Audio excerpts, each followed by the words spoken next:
Hi, everybody. I'm Scott Frampton from CMJ, and it's my pleasure to welcome you to the Johnny Marr Q&A. An extra special announcement is, at the end of the panel on your way out, you can actually pick up a copy of the new Johnny Marr CD, which is pretty fabulous. Worthy of the gap.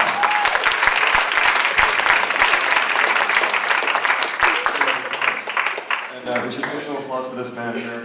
The critical terrorist of Rock and Rap Confidential and Counterpunch magazine, world-renowned journalist and confidant to the stars, and author of numerous books on the music and politics he so passionately champions, the inimitable, uncategorizable Dave Marsh.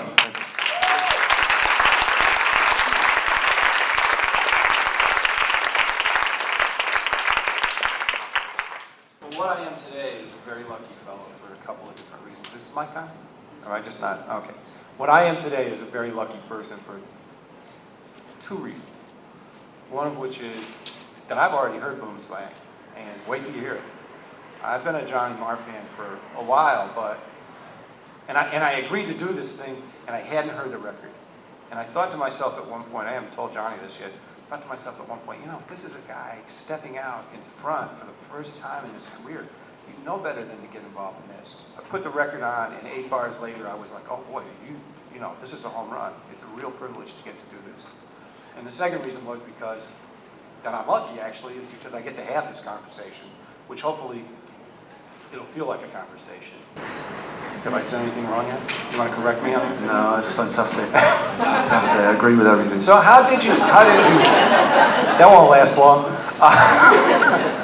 How did you decide, I mean, you've been making records for what, about?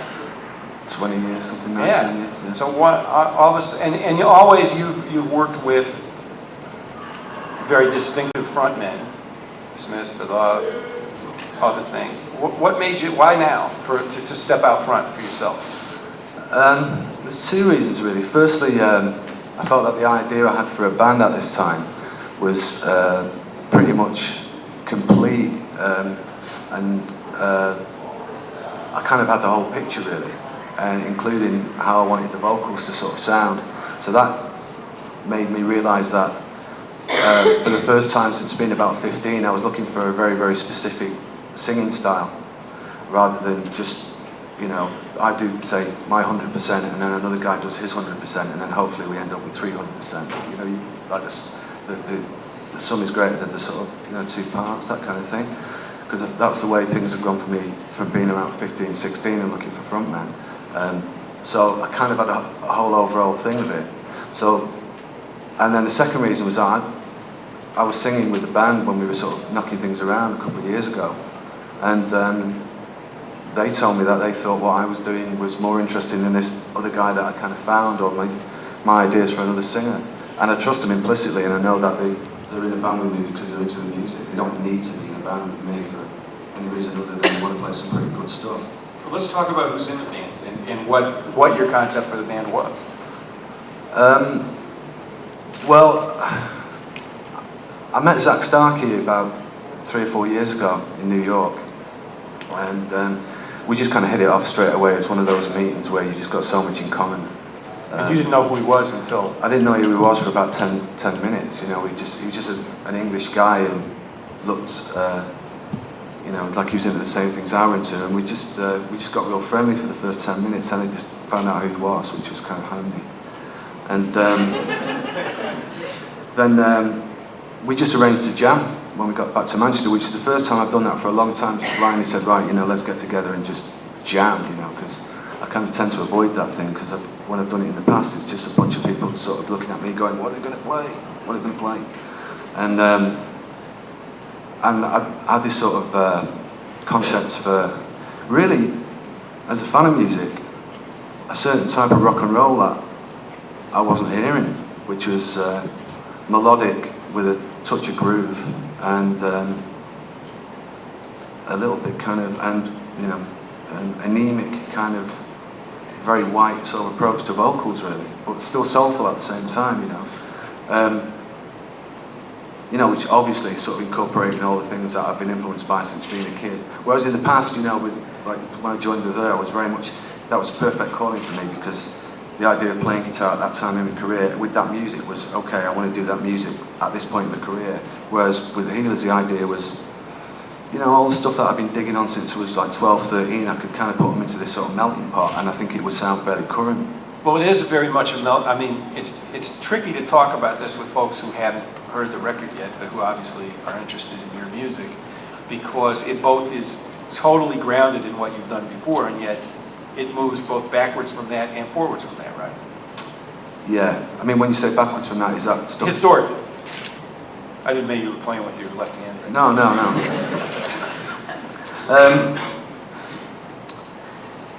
Yeah, it's.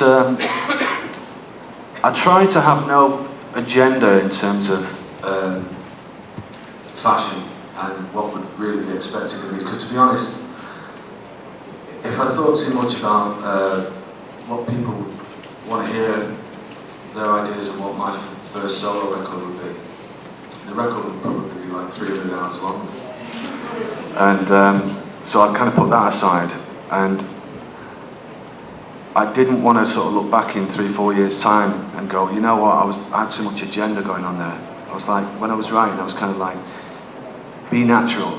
And I think, ironically, or well, not too strangely though, that some of it actually turned out sounding more similar to the Smiths than I would have expected before I did it, but which kind of makes sense really, because I was just trying to be natural, you know, in terms of my approach to guitars and chord changes and all this sort of stuff. So I just shut out those influences from the outside world and the media and particularly the music press, and thought, well, if I do something that kind of sits out of time, then that's okay, because as long as in a few years I can look back and go, well, it's a genuine record and I'm not trying to be too clever musically. I'm not trying to use sounds that are kind of too current, and you know, just as I say, right, if I hear a certain guitar part there, just do it. Right. You know, because there was a time a few years ago when I thought I'm not going to do any more layered stuff, and I'm going to keep just one guitar there and a bass and a Hammond and all this sort of stuff. But you know, that's kind of not really what I'm known for. I'm sort of known for having guitars flying around all over the place. You know, putting 12 guitars on a track and making it only sound like 8. Well, actually, speaking of what fills in for those other 4 guitars, we should actually talk about the other guys besides yourself and Zach. Oh yeah, there's bass players Alonzo Bevan, who played with Cooler Shaker, who I was lucky enough to come across. Is that me beeping? Or maybe I think it's in my head. No. Happens occasionally. Well, Zach and I started to jam, which is the first time I've done that since being like 13, 14, and it really clicked. You know, he's a great guitar player as well as an amazing drummer. You know, Zach Stark is, you know, in case anyone doesn't know yet, he's Ringo Starr's son. He plays with The Who as well.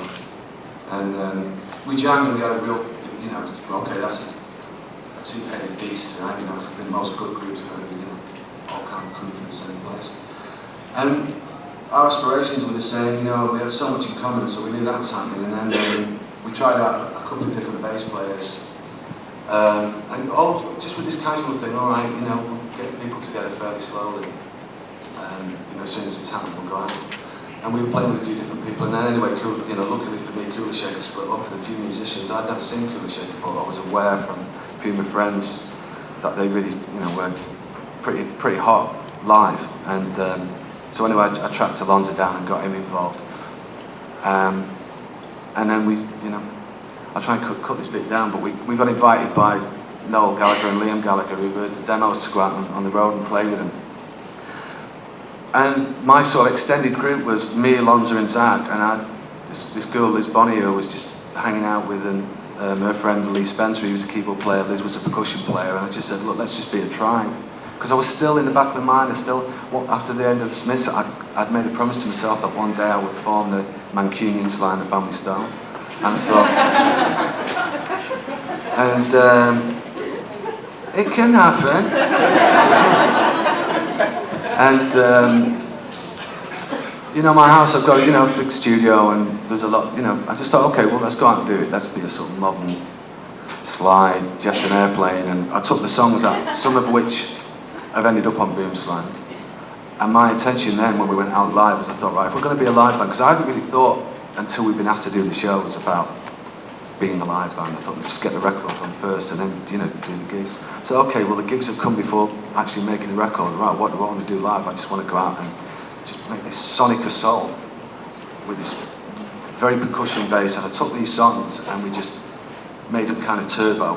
And we just went out and stretched the songs out and jammed and, you know, did all that sort of stuff. And it was great for me as a front guy. But after we did those shows, I thought, well, I really enjoyed it live, but the record has to sound different. More structured? Yeah, more structured, yeah, and kind of like they were originally written, really. Well, you had pieces that you had written before you met Zach or after you met Zach? Kind of, no, before. Right. Before, I mean, one or two things. There's a track on it called Caught Up, which I had, and I had a number of things that I'd written, and then, in fact, a couple of them ended up on the last electronic album, and some of them fell by the wayside, and as we got our relationship together and a direction together, I was writing more and more stuff. I think Caught Up's the only thing from when I met Zach that I had. But you're the only writer in this group. It's your musical vision that the group was trying to express. Yeah. And yeah. I wanted to come back to that because I think it's, to me, listening to the record, that's the core of it, is that it is one person's vision. Yeah. And you and I had spent some time talking today about what the goal of that vision is, or where it sort of takes shape from. And the thing we wound up talking about was transcendence, and how music can be used to take you to a place that's beyond your everyday. That's right. I mean, it does sound a bit highfalutin, but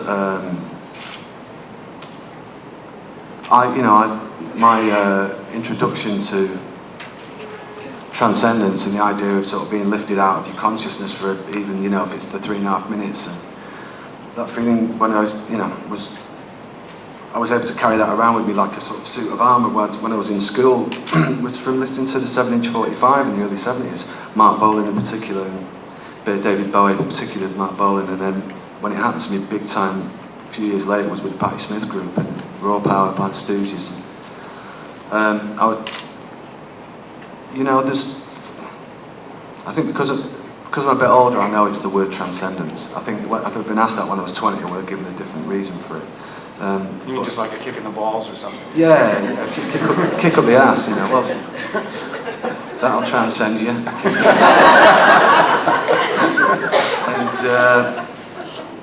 And it was, it's not for me to say that my music on this record can cause transcendence for other people, but I was hoping that it could, and certainly I was hoping that lyrically I would sort of drop some, I was interested in that concept, and lyrically that there were sort of hints of that throughout it, I think.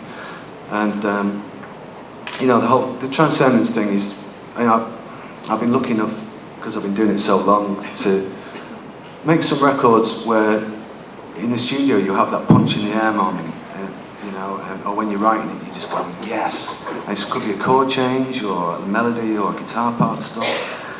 And because I've been doing it a fairly long time now, and I've been lucky enough to get feedback from people, sometimes someone who's from Japan or Australia or Ireland or wherever, or the US, at some point someone will say to you, that bit of the outro on that song, Johnny, this will be nuts. I mean, that's happened to me a number of times. So now I know to trust that when I go, yes, it might take a year, it might take 5 years, but some way there's someone who's going to connect with it on that level, and those moments are kind of what I'm always looking for,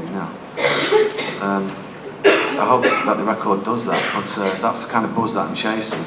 Well, a difference between when you managed that before and now is that now, well, number one thing is that now you're writing your own lyrics, right? Yeah. And the thing that I was really struck by about the lyrics is, I was saying that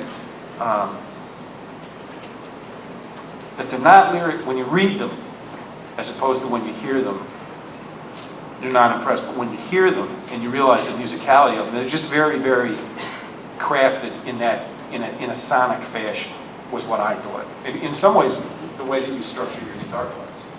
Yeah, they've got a riff. For me, the words have got a riff like an instrument riffs. You know, some singers and some lyricists are great at transposing their poetry, which does stand up on its own. Again, Patti Smith's a great example. Ray Davies, Morrissey. They have their poetry, which then they put up in music. Well, I'm not even kind of too asked about not having that facility, because I like records that the words sound good, but they have to mean something as well. So that was the trick for me, really. I'm not the first person to say that. A lot of people, you know, a lot of people do it from, I don't know, loads of people. They had to sound good as a piece of music, and they had to sound good with me singing it. And I thought, well, you know, if I'm going to do... That's their sort of first duty, right? I mean, that's the reason song lyrics aren't poetry, they're song lyrics. Yeah, exactly, yeah. Exactly. I mean, if anything, you know, I didn't want them to, especially with the first record, even if I had this sort of capacity, I would have thought it would have been a bit disingenuous for me to come out and be like, sort of, you know, I'm incredibly poetic all of a sudden. You know, I mean, it would have been nice, but I just thought if I could make something that sounds like a great rock and roll vocal, that people can, after maybe 4, 5, 6 listens, go, well, that dumb little phrase actually means more than I originally thought, then I've sort of kind of hit the target. And I think that is, you know, I mean, and that's when I sort of said that it was kind of a throwback, or it went back as well as forward in terms of your work. That's part of what I meant, was, you know, that it's like those old shang dang, ling-a-lang kind of lyrics. That isn't a lyric on the record. I owe you guys for like copyright. No, I know. Yeah, they've got to sound good, and they've got to. You know, I mean, Mark Bolan, who was a big influence on me as a kid, as I said, he's a real extreme example in that. I've never ever had any problem with his lyrics, and they're absolutely nonsensical. So if I can move back a little bit, you know, if I'm using him as a yardstick, I'm kind of okay, really. Well, Caught Up, you know, you were talking about Caught Up, and I was just actually having to glance over here at Caught Up, and it is basic, you know, but the idea of caught up in the wake, yeah, short up, I'm running amok, yeah. Yeah. Amok is a nice touch, by the way. Well, that was because, see, I was told a couple of times when I was younger by, you know, a teacher and friends' parents, I think, that I was running amok. And it sounded like that's something to be proud of. and as I've got older, I think for adults, if you've got your responsibilities together and all that kind of stuff, to be able to feel like you're able to run amok, as long as you're not kind of, you know, gunning anyone down, then that's kind of a pretty good state of affairs, I think. Is that I think so. You have to be able to say I'm running amok is kind of free, you know. Well, is that more? I mean, to me, the music does feel like it's, you know, it's right on the edge of taking off. And the lyric before it, the caught up in the wake, it was I was thinking, you know, the wake is like, you know, the water that a boat leaves behind it when it's going sort of full speed. I think because I got interested in the idea that a lot of people, even though they're moving forward, they feel like they're actually not the boat, but they're in the wake. You know, it's like life can sometimes be, you know, just dealing with the consequence of moving forward, whether it's the job or, you know, relationships. And when I started to think about this image of like the wake, that, you know, that ship leaves behind and the foam and everything, I kind of thought that sometimes, you know, life for me can feel like that, and therefore I'm assuming it could feel like that for some other people as well. And when I juxtaposed that with running amok, see, I'm pretty clever. Well, now I know why it reminded me of surf music for a minute there. Very good, very good. It does actually, but it's actually not that track that reminded me of it. Now, what did you feel about, when you went in to sing, did you feel that was intimidating in any sense, or? Yeah, I did a little. As I say, I sort of trusted the band's opinion, and I knew they wouldn't sort of like put me out on a high wire without a net, you know, but you're a different kind of singer than the singers you work with. Oh yeah. Well, the singers I've worked with, I've been really lucky, and I think most guitar players, you know, rock and roll guitar players, get really lucky to work with one great guy in their career, because, you know, say Jimmy Page or Keith Richards or someone.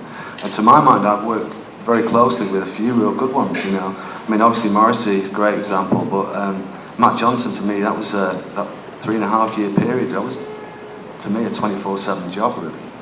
We got 2 records out of it and a few other singles and stuff, and a world tour. But Matt's, he's a one-of-a-kind as well. Bernard Sumner from New Order is a one-of-a-kind and hugely influential. All idiosyncratic, distinctive singers.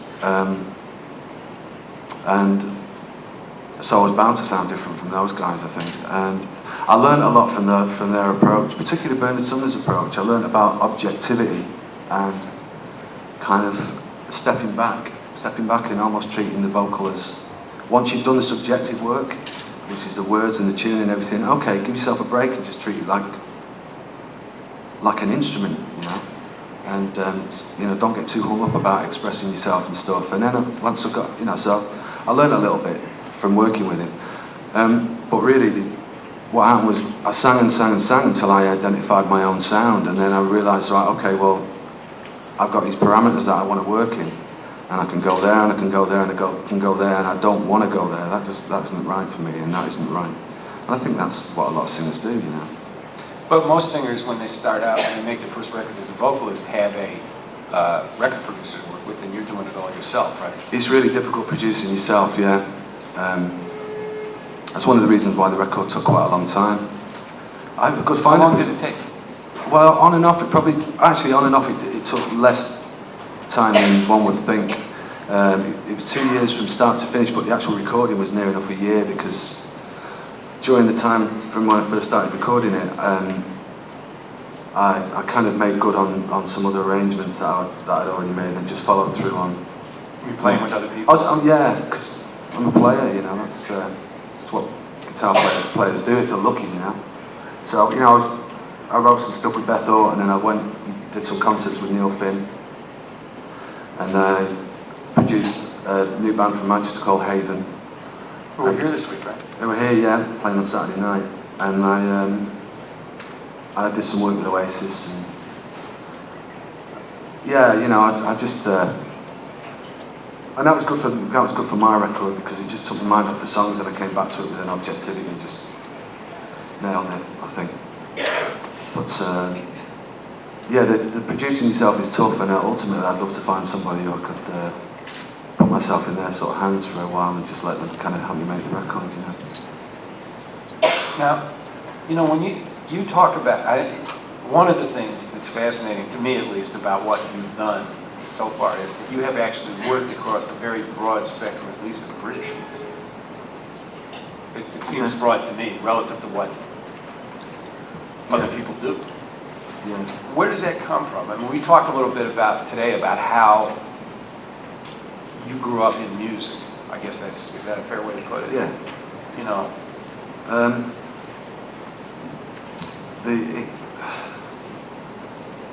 Everyone's leaving. Oh God, sorry about that. They were just here for me to plug Haven. Yeah, right, exactly. Well, for a start, I think that most of my friends and most people I think who are like me can listen to a really broad range of music, modern music or old music, but of all different genres, and kind of tie the whole thing in together. I mean, do you know what I mean by that? It means it's... Yeah, exactly. I don't think most people can do that. I think that actually one of the reasons why your style, and particularly on this record, is unique is that you draw from a lot of stuff and keep it very intensely personal. Right.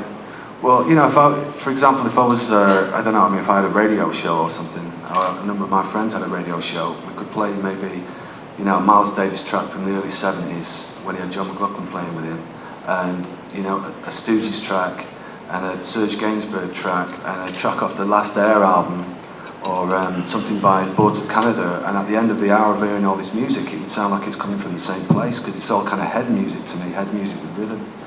And what I mean by head music is, it's got some odd changes in it, and it sort of sends you off in a space, but it's got a start, a middle, and an end, so it's not just indulgent. And all that music just sounds like it's coming from the same place to me. And I don't know, I guess I'm just some kind of have a weird way of funneling stuff. I mean, I just think you're wide open. Well, I mean, for example, The Boy with a Thorn Inside by the Smiths, from the second verse onwards, has got Nile Rodgers all the way through. I mean, not literally Nile Rodgers, that would have been far too much expense. But you know, but the chord change is like a sort of Neil Young chord change, and in terms of my background, you know, just to tie that thing up, you know, whilst me and my friends were digging on Neil Young with the blue light bulb on at sort of 14, you know, and holes in our jeans, like going like this. My sister, who was 11 months younger, who had a bedroom next door to me, on a Friday night, she would be playing Fatback and Chic and all that sort of stuff. And I remember once, me and my friends were, you know, we were rolling up and digging on after the Go Rush, and she just popped her head in and she just said, "You look good." And I thought, okay. So I started kind of hanging out with her friends a little then, and that's how I got into Nile Rodgers and stuff. And to me, you playing a Neil Young kind of chord change, for want of a better example, with a choppy, Chic part makes sense, and it sort of comes out sounding like, well, the music on The Boy with the Thorn in His Side. So, you know, I don't know. I just guess I have a weird way of funneling stuff, but. Well, you also grew up in a house that was soaked in music, right, from your parents on down. Still is, yeah. And actually, you said your extended family really was about that part. Yeah, well, in short, you know, my father's from a family of 7 and my mother's from a family of 14, and they moved over all en masse, both families, in 1960 to England for work.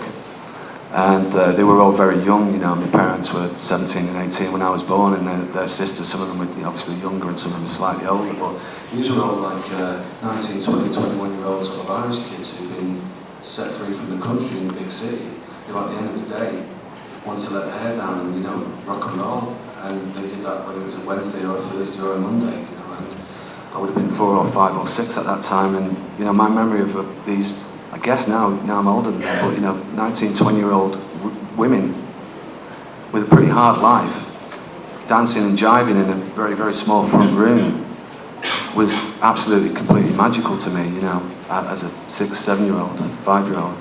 And then, you know, as the night wore on, everyone had to sing a song, you know, and so my auntie was very beautiful, and she was kind of the glamorous one, you know. She was like 17, she'd do a track by the Hollies, you know, and when she used to sing Carry On, you know, she's very drunk, and so they're into the pop music of the day because they were young, but they also, because they came from Ireland, and they were young, they rejected the Irish folk music and brought up with them the sort of rock and roll music that was still playing in the ballrooms in the late 50s, you know. So I had a lot of Eddie Cochran, and the Everly Brothers were really a big influence and all that kind of stuff.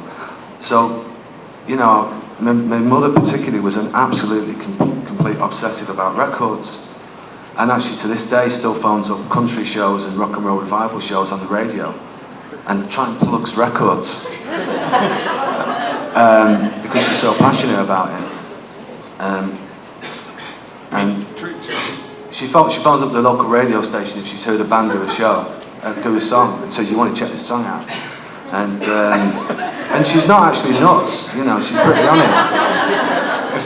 She sounds like everybody in this room, right? Yeah, no, exactly. No, so I mean, just, you know, just elaborate on that. When, you know, when I was buying 7-inch 45s, which, as I told you earlier, that was been the biggest influence on me as a musician. I mean, I'm often asked, okay, you know, it's a sort of like a stock question, which guitar players were the biggest influence on you? Well, you know, there's a few guys who obviously dug, and I mean, it was kind of just the whole sea of guitar culture I really dug. George Harrison particularly, and, you know, Bert Jansch, who was a folk blues player, and somewhat Jimmy Scott, who was the Pretenders guitar player, and particularly James Williamson and Lenny Kaye. But it was a 7-inch 45 I would treat as a mystical object, and the process by which it was made was a mysterious and amazing thing to me, and I've never really forgotten how that feels. And I sort of just immersed myself in it, and I didn't so much, I certainly didn't listen to the guitar on the record and try and emulate the guitar. I would listen to, you know, a Mott the Hoople record, or actually I got into a lot of Motown, you know, and I would try and work out Standing in the Shadows of Love, and what I would do was try and play the whole record. And that's, I think, how I've developed my style. I wasn't listening to that little guitar part like that, I was just trying to make the whole thing. And my mother was the same, and she wasn't trying to play the whole record, but she was obsessed with her records. And when I started buying my own records, Mark Bolan singles, she would always say, the backing's too loud, which meant, you know, his vocals too quiet, or, you know, or that one's, the beats, I don't really like the beat on that. And so me and her would just have this kind of production thing, you know. And I was obsessed on these records, and I had my little brother at that time, you know, I had a truck that was the perfect size to jam in between the actual turntable and the side of the record player if I wanted to slow something down, you know, which would freak me dad out, because you know, record player. So, and that's how I became a guitar player. And I mean, I had a knack for playing guitar anyway, but that was my approach to music, you know. If the fade out, I mean, any of my partners, if you ever get to talk to them about it, will tell you, you know, Matt Johnson or Morrissey or Bernard Sumner, that, you know, fade outs just drive me, and fade outs drive them mad. It's 4 o'clock in the morning, you're mastering now, I'm going, I've got to do it again. The fade came in the wrong place. They're like, it's only a fade, no one gives a shit. No. I will know. This is like the key moment in recordings to you, is the fade? Well, it's not done until that thing's done, you know. Well, it sounds to me like you just don't want it to be done. No, it's, I mean, if it fades on the 4 instead of going into eternity, that used to piss me off. I always like you have to fade in the middle of a cycle. I don't like records that I could hear the way the track So you don't stopped. actually... Is anyone else? Yeah. So you don't want to hear things quite finished. No, I want an amazing record to feel like the band never stopped and went off into eternity.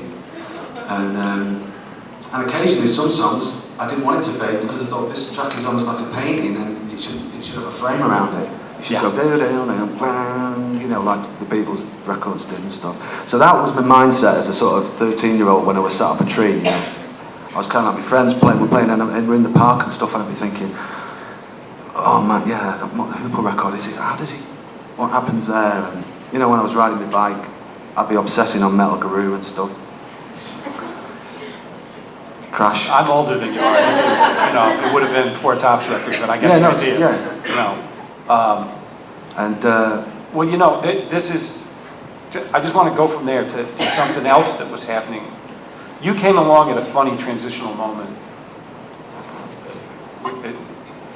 between that sort of classic pop single that you're talking about and the moment when punk erupts and really begins to question the kind of technique that you had developed, and it sounds like worked really hard to develop. Well, for me, quite simply, when, you know, I started getting it together fairly young, you know, through things like learning Rebel, and I only knew that I had a thing going because of my other friends who were guitar players. Billy Duffy was in the Cult. He was around when he would have been 14. I would have been like 12 or something. And people like Billy would say, wow, you know, check this out, I've nearly got this worked out. And I'd go, what are you doing?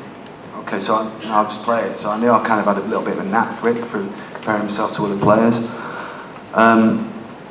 And so around about 76, 77, you know, I did, you know, like a lot of kids, and, you know, particularly British kids, all right, your friends, someone goes, oh, you know, let's check Deep Purple out, you know, and let's check Led Zeppelin out. So, you know, I went through all of that stuff. That was all I was doing, consuming music like a lot of people, you know, on a weekly basis, you know.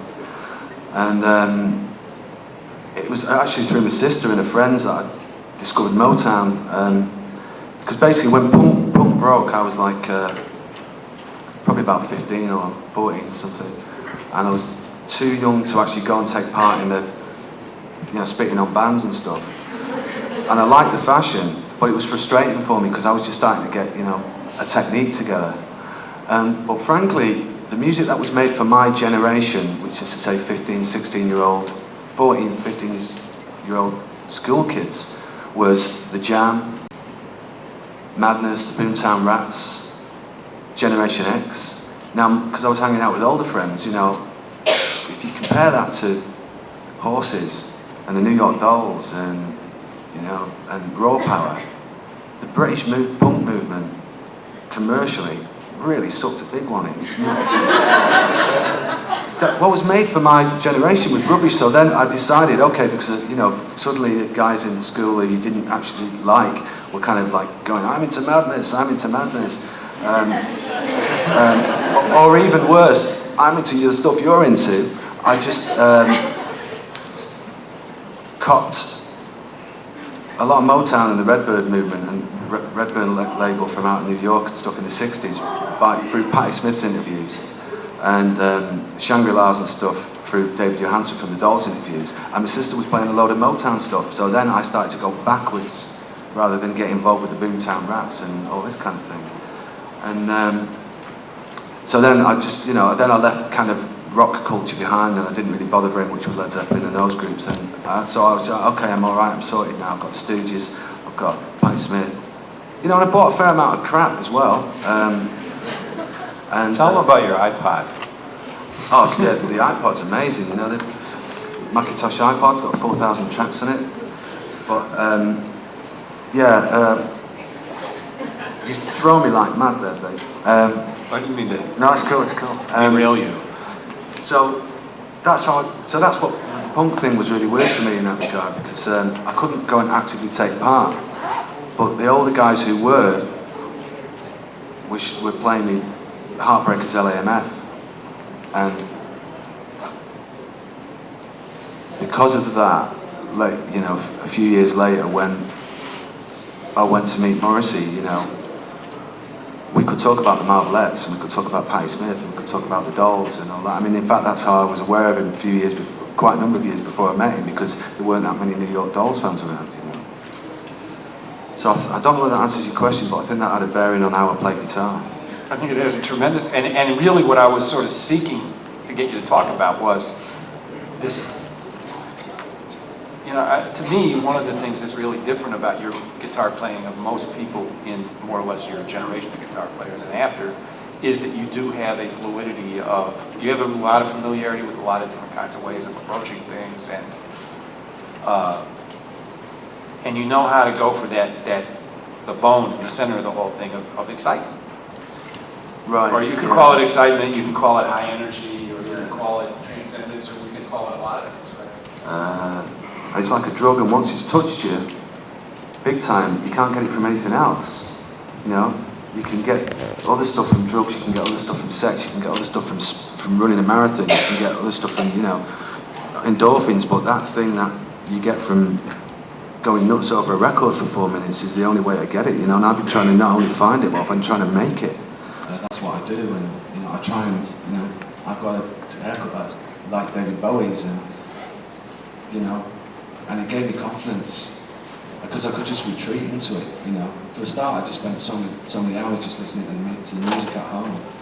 That when I would go to school, I kind of felt okay. I wasn't sitting there stressing or anything. And yeah, it was like a suit of armour. It was like a shield.